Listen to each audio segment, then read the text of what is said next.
আসসালামু আলাইকুম এভরিওয়ান। আজকে একটা নতুন রেসিপি নিয়ে হাজির হলাম, আলু কাটলি।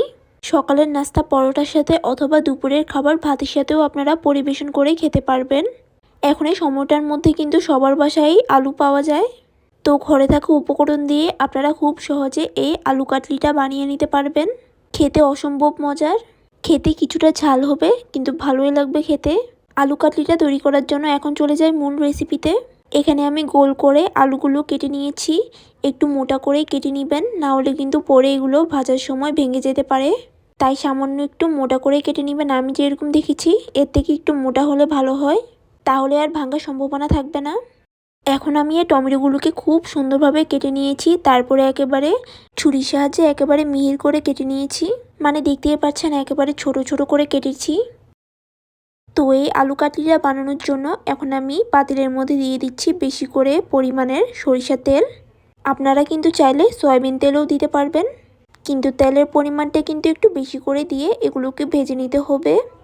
আলুটা কিন্তু একটু মোটা করে কেটে নেবেন, না হলে কিন্তু এটা রান্না করার সময় পরে ভেঙে যেতে পারে। তো আলুটা সামান্য একটু মোটা করে কাটলে পরে এটা ভাঙার সম্ভাবনা থাকবে না। তো কিছুক্ষণ আমি এই আলুটাকে খুব ভালোভাবে ভেজে নিব। হালকা একটু বাদামি রঙের চলে আসলে কিন্তু আমি এটাকে নামিয়ে নিব। তো এখানে আমি দিয়ে দিলাম স্বাদ মতো লবণ। লবণটা আপনাদের স্বাদ মতো দিয়ে দিবেন। লবণটা দিয়ে আমি আবারও আলতো হাতে এটাকে নাড়িয়ে চাড়িয়ে নিচ্ছি। খুব সুন্দরভাবে নাড়িয়ে চাড়িয়ে নেবেন।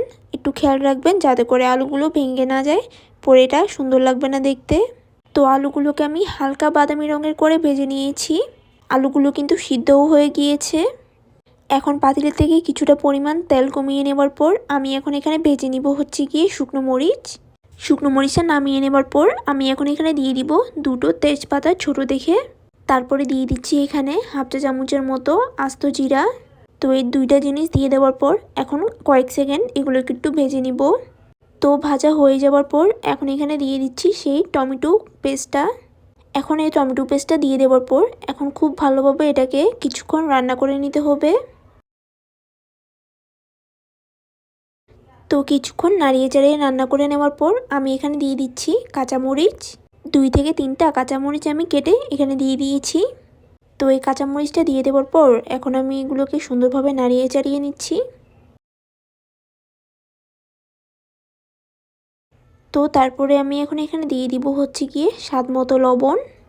লবণটা দিয়ে দেওয়ার পর তারপরে আমি দিয়ে দিব হাফ চা চামচ থেকে কিছুটা কম হলুদ গুঁড়ো। হলুদ গুঁড়োটা দিয়ে দেওয়ার ফলে এটা কিন্তু কালারটা অনেক সুন্দর আসবে।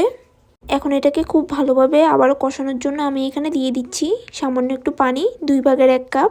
পানিটা দিয়ে দেওয়ার পর আমি এখন এটাকে খুব ভালোভাবে রান্না করে নিব। তো এটাকে খুব ভালোভাবে রান্না করে নেওয়ার পর আমি এখানে ভেজে রাখা শুকনো মরিচটা আমি হাত দিয়ে ভেঙে নিয়েছিলাম, সেটাই আমি এখানে দিয়ে দিচ্ছি। এটার ফলে কিন্তু এটা খেতে কিছুটা ঝাল ঝাল লাগবে। তো শুকনো মরিচের গুঁড়োটা দিয়ে দেওয়ার পর আমি এটাকে খুব ভালোভাবে আবারও রান্না করে নিচ্ছি। তো ভালোভাবে কষানো হয়ে যাওয়ার পর আমি এখন দিয়ে দিব এখানে সেই ভেজে নেওয়া আলুগুলো। আলুগুলো একটু সাবধানে দিয়ে দিবেন। এই আলুগুলো যেহেতু একটু কিছুটা নরম আছে তাই একটু সাবধানে দিয়ে দিবেন, আর দেখবেন যাতে করে বেশি ভেঙে না যায়।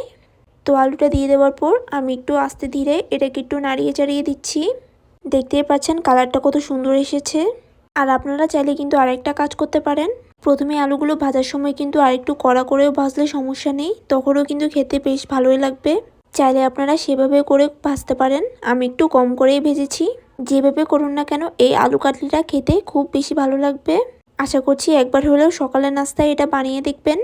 ঘরের মধ্যে সবাই এটা খুব মজা করে খাবে। তো এই তো আজকের জন্য এতটুকুই। দেখা হচ্ছে অন্য কোনো রেসিপি নিয়ে। আল্লাহ হাফেজ।